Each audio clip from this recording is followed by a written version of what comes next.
네, 안녕하십니까. 연세대학교 박예정입니다. 참 이런 자리에 초대해 주셔서 너무 감사하고 또 많은 동료를 얻는 그런 기분으로 제가 준비한 부분을 말씀드리겠습니다. 제가 맡은 부분을 말씀드리기 전에 제가 이제 10년 전에 알파고를 만든 그 연구소에 들락날락하면서 이제 그 엘리베이터에 있는 문구를 유심히 본 적이 있었습니다. 여기 보면 뇌는 생각하고 기계는 학습한다, 이런 문구를 보면서 참 그 당시만 해도 이게 어떤 의미일까 이런 생각을 좀 많이 했었는데, 앞으로 이제 그 10년 사이에 알파고도 나오고 챗GPT도 나오고 이렇게 변화되는 걸 보고 계속 그 전 문구가 계속 붙어 있을까 이런 생각을 이제 하고 있습니다.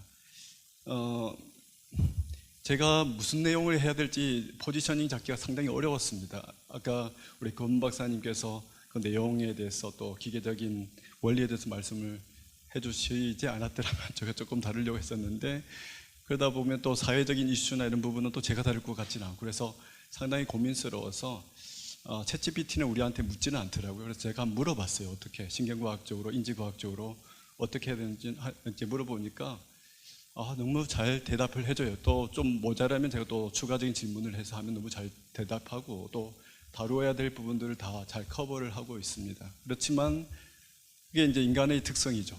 이거 가지고는 따분할 거야 이런 생각이 들어가지고 다 버리고, 그러면 제가 할 수 있는 부분들을 이제 한번 살펴보려고 합니다. 저는 신경과학하고 인지과학이 사실은 같은 분야가 아니거든요. 인지과학은 인지적인 인포메이션 처리를 뇌에서 굳이 뇌가 아니더라도 사람이 어떻게 하느냐에 대한 부분이고, 신경과학은 그것의 기전이 되는 신경회로에서 어떻게 이루어져 가는가, 이 부분들을 이제 살펴보는 것인데, 저는 또 그 두 부분을 링크하는 쪽에 연구를 하고 있는 상황이다 보니까 첫 번째 이제 신경과학적인 측면과 인지과학적 측면을 제가 말씀을 드리고, 아마 신학적 측면은 제가 할 부분은 좀 아니지 않을까 싶습니다.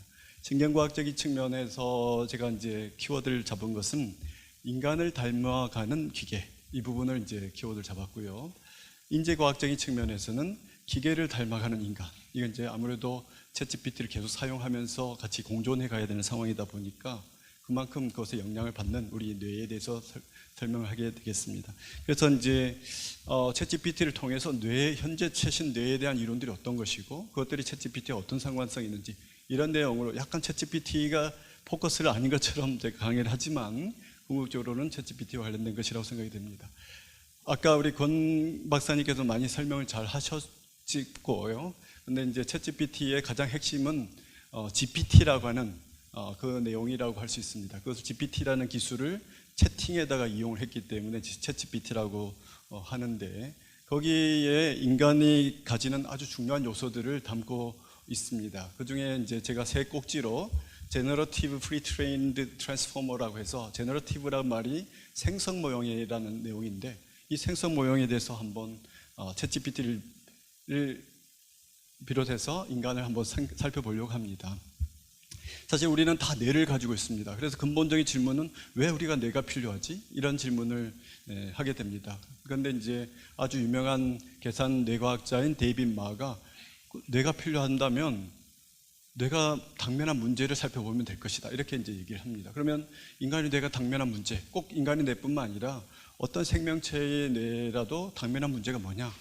결국은 인간이 또는 뇌가 살아가야 되는 환경과 상호작용하면서 이제 생을 유지를 해 나가야 되도록 이렇게 되어 있는데, 그 환경이 그냥 고정적이면 다 기억하면 됩니다, 사실. 그런데 환경도 변화하고 있고 나로 인해서 변하기도 하고 이렇게 되기 때문에 환경을 모형을 만들어야 됩니다. 내 머릿속에서 세상에 대한, 이게 이제 환경을 이제 세상으로 변형하기도 하는데, 세상에 대한 모형을 우리는 경험을 통해서 계속 학습해가는 존재라고 할 수 있는 거죠. 경험을 통해서 저 사람은 어떤 모양, 어떤 것일 것이라는 것을 학습해 나가고, 또 그래서 그 모형을 가지고 내가 행동을 취합니다. 근데 행동이 맞으면 내가 그래 그렇지 이렇게 할 수도 있지만, 또 내가 했던 그 행동이 틀리면 내 그분에 대한 모형이 틀렸구나, 내가 이 모형을 바꿔가는 그런 이제 과정을 이제 우리 이 모형에서 보여주고 있습니다. 여기 보시는 것처럼 우리는 세상 속에서 세상과 인터랙션 해가는 과정에 있는데 세상 자체를 우리는 알 수는 없고 대신에 세상이 보여주는 상태를 관측을 통해서 추론을 해가면서 내 상태를 알게 되는 거죠. 그러면서 이제 세상에 대한 모형을 계속 경험을 통해서 이제 만들어가는 거죠. 그리고 그 경험을 통해서 만들어가면 내가 이 일을 해도 돼? 안 해도 돼? 이걸 머릿속에서 생성을 해보고 그럴 때 괜찮을 것 같아 이러면 이제 제가 행동을 취하고 그것에 대한 보상을 받고 이런 모형으로 뇌를 이해하는 것이 가장 최근에 이제 뇌에 대한 이해라고 할 수 있습니다. 근데 최근의 이해는 아니고요. 아주 오래전 얘기고 이 모형이 이제 강화학습이라고 하는 모형의 한 일종입니다. 그런데 이 강화학습 모형이 그냥 심리학에서 발달했고 그 다음에 신경과학에서 그런 도파민과 관련돼서 그런 게 있구나 이렇게 되는데 알파고가 등장하면서 광학습으로 구현된 알파고가 간단한 원리인데 사람의 기사를 꺾어버렸네 이렇게 된 거죠. 그러니까 간단하게 이론적으로만 생각하고 입증이 되지 않았던 부분들이 보니까 입증이 되는 거구나 이렇게 되게 됐었습니다. 실제로 우리는 세상에 대한 생성 모형을 계속 만드는 거죠. 그래서 머릿속 이 내 모형을 가지고 이렇게 하면 어떻게 될지 저렇게 되면 어떻게 할지 이렇게 생각을 하는데 여러분은 근본적으로 생성 모형을 가지고 있습니다. 만일 여러분들이 로봇이 아니라면 지금의. 그래서 예를 들면 제가 도도도도 하면 다음이 뭐가 나올지 딱 알아채시죠, 그죠? 그다음에 제가 만약 도레미 하면 여러분들은 파 이렇게 해가지고 미리 예측을 했고 그다음에 실제로 파가 나오면 그래 내가 만든 게 맞아.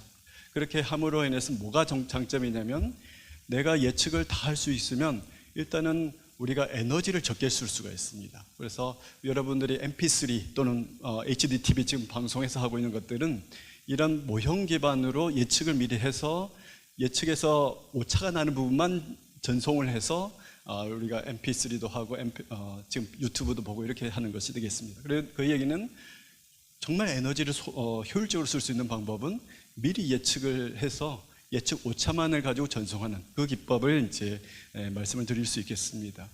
그런데 결국은 모형이라고 하는 것, 또 아까 기계에서도 모형 이렇게 했죠. 결국은 이제 모형이라고 하는 것은 일종의 함수라고 생각하시면 되겠습니다. 수학적 함수, 입력이 들어오면 출력을 내주는 어떤 함수인데 그 함수가 그냥 하나의 딱 고정적인 것이 아니고 여러 가지 이제 다양한 입력에 따라서 변화할 수 있는 그 파라미터를 가지고 입력에 따라 변하는 것은 아니고요.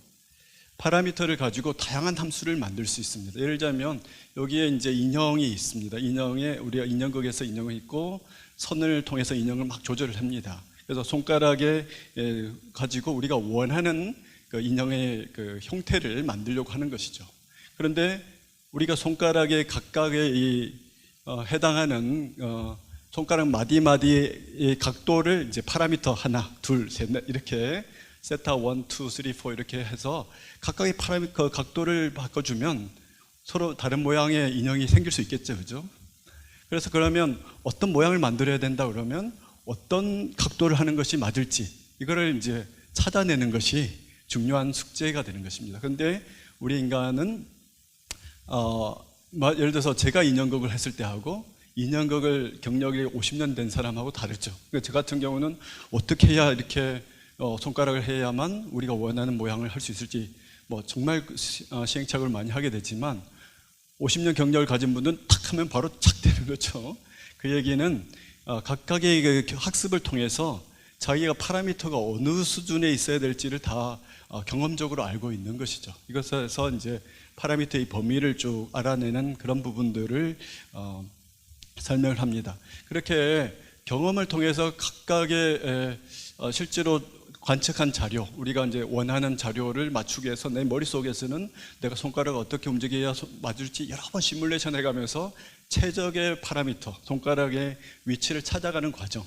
이것이 이제 우리 머릿속에서 추론하는 동안에 동시에 확 일어나죠. 그게 이제 물론 현재 인공지능은 그렇게 하지는 못하고 있지만 어쨌든 우리가 원하는 모형을 만들기 위해서 어떤 파라미터를 찾아야 될 것인가 이거를 우리는 이제 경험적으로 했는데 이제 그 경험이라고 할 것은 파라미터가 대충 손가락은 어디서부터 어디 있을 것이야 이렇게 선험적인 지식을 가지고 접근을 합니다.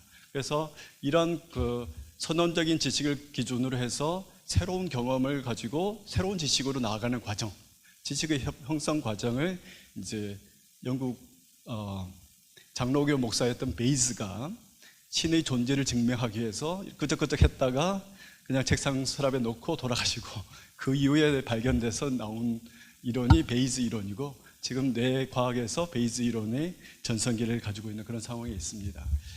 자, 그렇다면 이렇게 조금 전에 말씀드린 건 이론이에요. 이렇게 할 것 같아, 이렇게 해야 되죠. 실제로 그러면 우리 뇌는 뭐냐, 실제로 어떻게 구현되어 있는데, 그리고 아까 선험적으로 이렇게 파라미터가 다 정해져 있다면 그걸 어떻게 되어 있느냐, 이렇게 이제 이 부분을 알 수 있는데, 결국 우리 뇌에는 아까 이제 챗GPT가 178 빌리언 하면 숫자가 감이 안 오죠. 우리 뇌의 신경들이 지금 현재 발표된 근거에 의하면 86 빌리언 또 무슨 말인지 모르겠죠. 860억 개거든요. 860억 개 하면 모르죠. 이 시대의 인구의 전 세계 인구가 80억 정도 된다고 그러면 우리 개인이 가지고 있는 신경이 대충 전 인구의 10배를 가지고 있는 거고, 그 10배, 20배를 가지고 있는 아까 파라미터가 20개가 전 인구의 20개의 각각 값을 할당을 해주는 것이 챗GPT가 된 거죠. 그래서 각각 너는 숫자 0.5해, 너는 0.7해, 0.8해, 이렇게 해서 각각의 숫자를 할당해가는 과정을 우리는 이제 선험적 지식을 통해서 또는 유전적으로 이렇게 결정됐지만, 아까 인공지능 그 숫자 값들을 이제 데이터를 가지고 막 찾아가는 과정을 이제 우리는 학습한다라고 이렇게 표현을 하고 있습니다. 어쨌든 이런 뇌가 그 많은 뉴런들, 신경들이 그냥 흩어져 불어서 이렇게 연결성을 가진 게 아니고 너무나 섬세하게 잘 조작할 수 있는 정보 처리 기능을 가지도록 돼 있다. 그리고 그것은 우리가 유전학적으로 우리가 인간으로서 가지고 있는, 태어날 때도 있고 환경과 인터랙션에 상호작용하면서 형성되어 간다. 이런 부분에서 이제 프리트레이닝의 개념이 챗GPT에서 아주 중요한 개념이죠. 그건 왜냐하면 그 파라미터, 아까 175 빌리언이나 되는 파라미터를 어떻게 찾겠습니까? 우리가 2차 방정식의 파라미터 2개가 있거든요. AX 제곱도 BX, C까지 하면 3개가 있는데 그 파라미터 찾는 것도 어렵습니다. 근데 176 빌리언의 파라미터를 적당하게 찾아내는 과정이 사실 어려운데, 우리 인간은 우리 이 세상에 존재하는 모든 문서를 다 읽을 수도 없고, 또 우리 삶은 제한되어 있어서 조금밖에 학습을 못하는데 그래도 언어적으로도 할 수 있는 건 잘 해내죠. 그렇죠? 그래서 그것은 우리 뇌에 심겨져 있는 어떤 토폴로지, 그 위상이 다 결정되어 있고 그 파라미터를 이제 계속 튜닝해 나온다고 할 수 있습니다. 그래서 결과적으로 우리는 그 파라미터가 결정됐다는 얘기는 우리는 이미 편향되어 있다고 할 수 있습니다. 우리 뇌는 편향되어 있기 때문에 어떤 일들을 잘 처리할 수 있는 그런 상황이랄 수 있습니다. 마지막에 이제 트랜스포머라는 개념이 있습니다. 이거는 어텐션이라고 하는 용어로 이제 되고 있는데, 어떤 파라미터는 중요하고 어떤 파라미터는 안 중요해. 근데 어떤 그 중요하고 안 중요하고는 뭐냐면 문맥에 따라서, 문맥 컨텍스트에 따라서 얘는 중요할 때가 있고 얘는 안 중요할 때가, 이거를 이제 기계가 그것까지도 학습시키자, 이런 개념이 이제 트랜스포머라는 어텐션 개념을 등장하고 나서 상당히 이제 진일보하게 되는데, 저희 뇌도 마찬가지, 뇌가 사실 더 우선이니까 우리 뇌는 신경 레벨에서부터 인지 기능까지 계층 구조로 쫙 되어 있는 거죠. 낮은 단위에서 윗단까지 쭉 되어 있는데, 사실은 이제 거기에 계층 간의 계층 사이의 연결성을 이제 아는 것이 쉽지는 않습니다. 그렇지만 기본적으로 윗계층에서는 아래계층에다가 기대하고 아래계층이 그것을 만족시켜 주려고 하는 이런 과정을 계속 이끌어가는 과정이라고 할 수 있습니다. 그래서 만일 회사에서 대표가 우리가 올해 목표가 100억이다 그러면 밑에 있는 그룹에서 마케팅에서는 얼마 이렇게 나누고, 또 밑에서 그것을 실무를 하듯이 계층 구조적으로 이렇게 일을 진행하고, 또 기대치와 그것을 밑에서는 목표를 달성하기 위해서 그 문제를 해결해 주려고 하는 그런 과정이라고 할 수 있습니다. 자, 그럴 때에 그냥 무작정 하는 것이 아니라 너가 이 부분에는 더 주의해서 해, 저 부분은 상대적으로 적게 해, 이렇게 어떤 부분은 중요하고 어떤 부분은 덜 중요하고 이렇게 결정해 주는 그런 과정이 실제로 신경회로에서 있고요. 그것이 이제 신경에서는 뉴로 모듈레이터라고 하는, 여러분들이 많이 들어봤을 것 같아요. 도파민 회로, 세로토닌 회로, 정신과 가면 도파민 어쩌고 저쩌고 이렇게 많이 할 겁니다. 그리고 이런 부분들은 어떤 부분에 더 강조하고 어떤 부분 덜 강조하고, 이걸 이제 우리는 어텐션이라고 얘기를 하고 있습니다.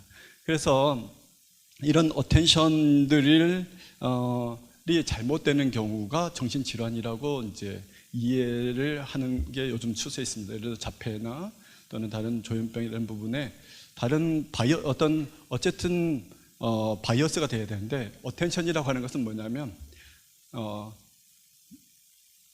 어떤 내가 믿는 것에 대한 확신도라고 합니다. 그러니까 베이지안에서는 모든 지식을 믿음이라고 표현합니다. belief라고 얘기를 하는데, 그래서 내가 예를 들어서 아마존의 어떤 원주민이 키가 162인데 플러스 마이너스 20이라고 하는 것하고 160인데 플러스 마이너스 3하고는 완전히 다른 얘기거든요. 내가 확신해, 아니면 그래, 대충 그럴 거야, 이렇게 되는 건데, 과잉으로 확신하고 과잉으로 덜 확신하는 이런 과정들을 이제 어텐션에서 다루고 있다고 할 수 있습니다. 자, 그래서 우리가 챗GPT가 등장하면서 또는 생성 모형이 등장하면서 많은 것들을 생성을 할 수 있고, 그것이 온라인에 등장하기 시작하면서 우리는 그걸 가지고 학습을 통해서 우리 모형, 세상에 대한 모형들이 영향을 받게 되는 거죠. 그래서 잘못된 자료들이 계속 노출이 되면 우리는 또 그것에 잘못된 바이어스를 형성하고, 또 잘못된 믿음, 예를 들어서 노출이 많아지면 그것에 대한 믿음이 더 강해지는 거거든요. 그래서 그 믿음, 잘못된 믿음으로 또 나아가게 되고, 확신도도 달라지고 이렇게 되는 거죠. 그래서 잘못된 데이터들이 계속 생성됨으로 인해서 다음 제너레이션의 그 인공지능 모델을 또 만든다 그러면 그 데이터도 오염될 뿐만 아니라 잘못된 데이터를 보고 자라는 우리도 같은 모형으로 문제가 발생할 수 있는 소지가 있게 되겠습니다.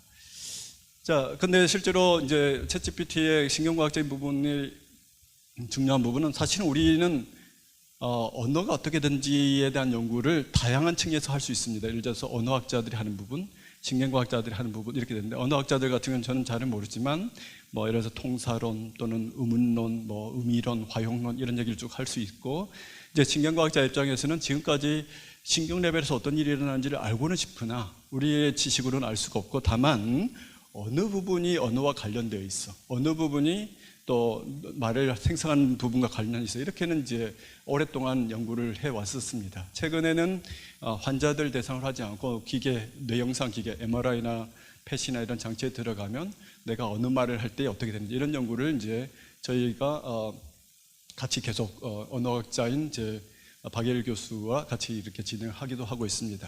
결국은 저희들이 아직까지도 아는 부분은 코릴레이션 정도 수준이지 코젤리티에 대해서 아는 부분이 사실 없습니다. 그래서 챗GPT는 우리가 어떤 기능을 구현할 때에 서로 다른 방법으로 구현을 할 수 있잖아요. 우리는 이제 바이올로지컬하게 구현을 했고, 챗GPT는 실리콘 레벨에서 구현을 했지만 실제로 우리는 아는 게 별로 없어요. 바이올로지컬하게 어떻게 돼? 그걸 아직 충분히 알았으면 치료증 환자들 다 고쳤겠죠. 그 다음에 여러 문제들, 또 중풍이 걸리신 분들도 다 고쳤겠는데 우리는 아는 바가 사실 많지 않습니다. 다만 경험적으로 이렇게 했을 때 어떻다, 이런 식으로 이해한다고 할 수 있습니다. 그런데 우리 머릿속에서 제가 이렇게 언어를 얘기할 때에 지금 머릿속에서 무슨 호문클루스 같은 이상한 인간이 있어서 저는 기계적으로 입만 움직이는 그런 것은 아니고, 실제로 여러분들의 뇌를 살펴보면 이런 신경회로들로 쭉 연결되어 있는 거죠. 신경회로들.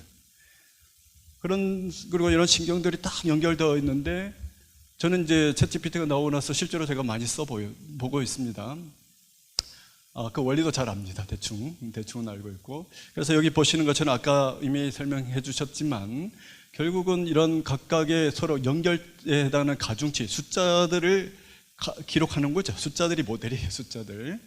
어느 입력이 들어오면 어디에다 얼마만큼 곱해라, 그리고 나서 출력을 내라, 이것들로 다 구성되어 있는데, 이게 수학적 계산만 열심히 하는데도 불구하고 능력이 너무 뛰어난 거예요. 그래서 저는 기본적으로 프로그래밍도 하고 여러 가지 문제 하는데, 요즘은 얘 없이는, 챗GPT 없이는 일을 하는 것이 너무 비효율적이라고 생각하기 때문에 저 같은 사람한테 너무너무 중요한 도구가 됐어요. 저는 이미 테너를 받았고, 이렇게 잡이 잘릴 일은 제가 특별한 일을 하지 않는 한 없으니까 저에게는 대학원생보다 훨씬 더 유리한 그런 상황이 됐습니다. 근데 문제는 뭐냐면, 단순히 연결성으로만 딱 되어 있는데 걔가 우리보다 말을 더 잘하는 것 같아요. 마음이 있는지 없는지 저는 잘 모르겠고, 일단 기능적으로만 보았을 때는 훨씬 더 뛰어나게 하거든요. 단순히 연결만 되어 있다는 것이. 그래서 이제 챗GPT를 보면서 그동안에 뇌에서 이론들은 많았고 또 이렇게 할 것 같아, 이렇게 했는데 이론은 검증하기가 사실 쉽지 않거든요.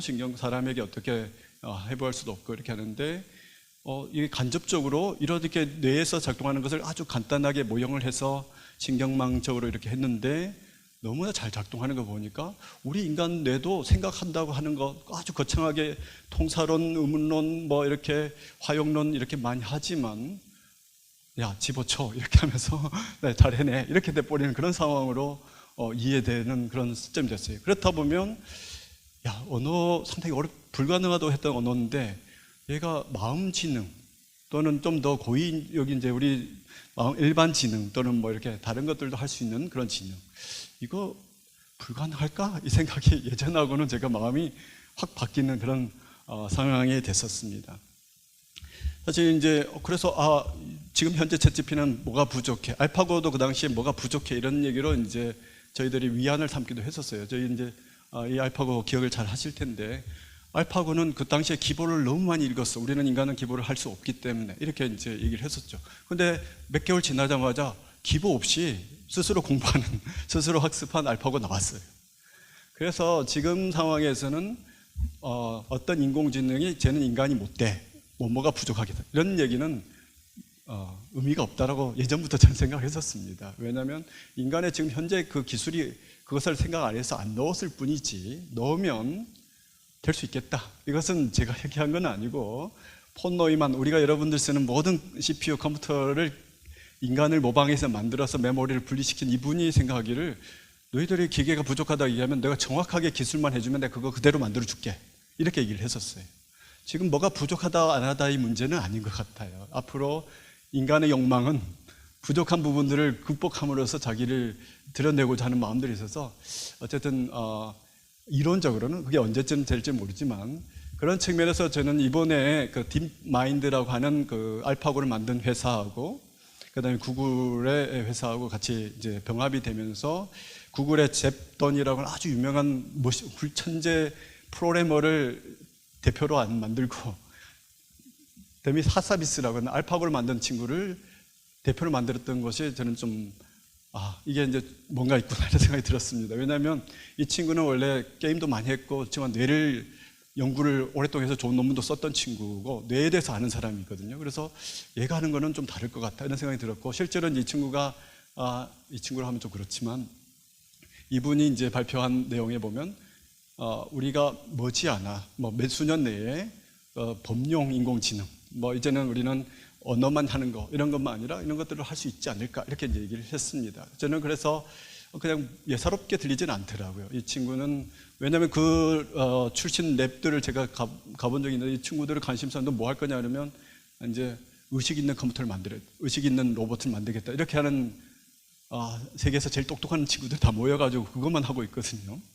그래서 그리고 당구를 치면서 막 놀면서 하는 거예요. 그러니까 자유로운 영혼들이 만들어내는 그것들이 우리를 깜짝깜짝하게 놀라고 있는 상황이라 그래서 이제 그 하사비스라는 대표가 오면서 이제 현대 인공지능의 아버지라고 하는 현대 근대적인 이분 힌튼이라는 분이 떠나셨죠. 나는 그래서 이분이 떠나면서 이제 AI 여러 위험들을 쭉 말씀을 했습니다. 그래서 이게 이제 지금까지 말씀드린 것은 신경과학적인 측면에서 인간을 닮아가려고 노력하는 기계가 하진 않았지만 사람이 그렇게 하려고 했었고요.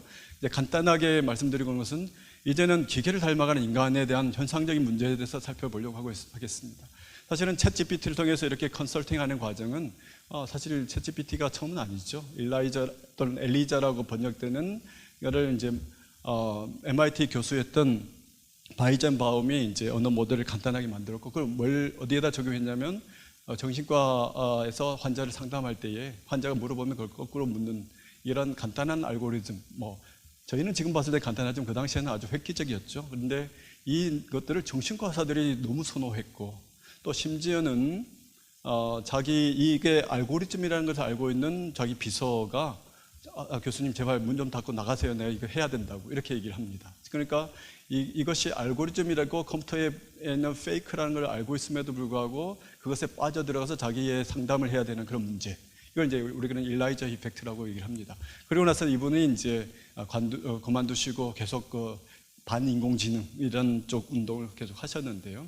최근에 영화에 이제 그녀라는 영화도 이제 자기가 상실된 마음을 달래기 위해서 전화 콜을 받고 그 전화 콜에서 서로 이제 관계성을 만들어가고 결국은 사랑에 빠졌는데 전화 상대자와 나중에 알고 보니까 그 전화 상대가 물론 그게 AI인 줄은 알았어요. 근데 나중에 보니까 자기만 그렇게 하는 게 아니고 수많은 남성하고 똑같은 일들을 계속 하고 있는 거죠. 결국은 자기의 감정을 토로했고 자기 뭐 했는데 허공했으면 괜찮은데 그 돈을 주면서 누군가에게 자기 모든 걸 했고 이렇게 되는 상실감에 대한 부분들을 이제 얘기를 하는 영화가 있습니다.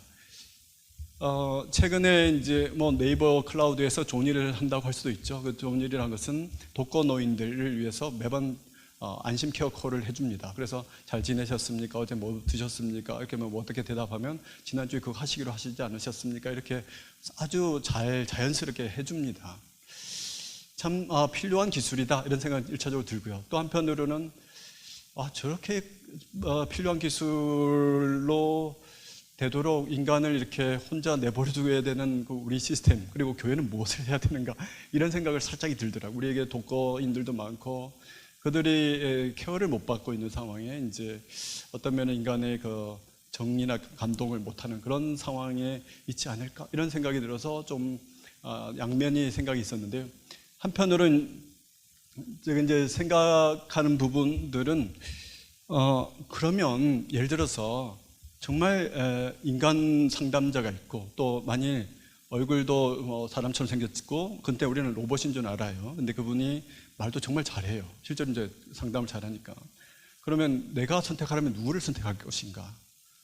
실제로 인간을 선택할까라고 보는 분도 있긴 하겠지만 저는 오히려 반대로 로봇을 선택할 가능성이 높다고 생각합니다. 왜냐하면 우리는 그동안에 인간을 이제 불편하게 생각하는 시대를 살아가고 있는 거죠. 예를 들어서 감정 때문에 저 사람하고 했던 그 감정 그거 힘들고 그 다음에 내가 책임져야 했던 것도 힘들고 이렇게 하니까 오히려 차라리 인간보다는 반려견이 더 편한 것 같아요.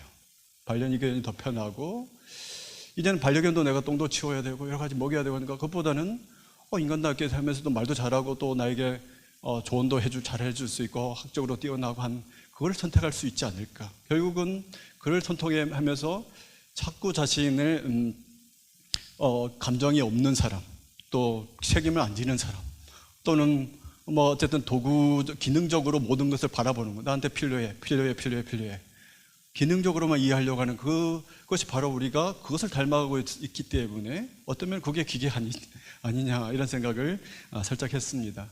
그래서 결국은 AI와 인간에 대한 자리매김이 아주 중요할 것 같고요. 특별히 아까 말씀하셨던 것처럼 AI를 신격화해서는 안 될 것 같다. 1차적으로. 또 뭐 이런 말이 있죠. 박쥐가 된다는 것이 무엇이냐. 아주 유명한 심리철학 문제를 다루는 그런 논문들도 있는데 저희는 이제 기본적으로 저희가 둘러싸여 있는 부분은 제가 이제 인공지능에 관련했을 때는 우리는 단지 알고리즘에 지나지 않아 이렇게 이제 계속 강요를 받고 있는 그런 시대를 살아가고 있습니다. 단지 알고리즘이 지나지 않아. 또 한편으로는 생명과학에 대해서 언제 기회가 되셔서 발표할 기회가 있으면 생명과학으로 못 만들 게 지금 없는 상황이 돼버렸어요. 유전자 다 편집 다 되고 됐어요. 그러면 이제 하는 말은 당신은 그냥 동물에 지나지 않아 이렇게 해야 되는 시대를 가고 그것을 지금은 강요를 받고 있는 시대를 살고 있습니다. 사실 우리 두 가지 다 있는 거죠. 하나님께서 우리를 지으실 때는 동물적인 속성, 몸의 속성도 있고 또 기능적인 속성 다 있지만 그것으로 끝나야 되는 것인가 이런 질문을 저희들이 마지막으로 하고 우리가 그다음에 무슨 지향점을 가져야 되는가 특별히 인간이 어떤 지향점을 가져야 되는 것인가를 대개의 경우는 저희는 계속 모든 스탠더드가 규준을 만들고 어떤 범주를 만드는 것이 다 동물적인 측면에서 요즘은 진행되고 있습니다. 아마존 원숭이가 이런 얘기 우리가 왜 그렇게 하면 안 돼? 이런 기준점이 됐죠. 그리고 앞으로는 챗 GPT 앞에서 면접을 봐야 되고 그 기준점에 대학이 마치 대학 평가선에 모든 것을 다 맞춰가는 그 작업처럼 이런 식으로 가지 않을까 이렇게 생각이 돼서 인간과 기계와 동물과 이런 사이에 그 자리매김을 잘하는 것 그리고 어느 쪽으로 우리가 지향을 해가야 될지를 고민하는 것 이것이 이제 제가 생각한 내용들이 되겠습니다. 들어주셔서 감사합니다.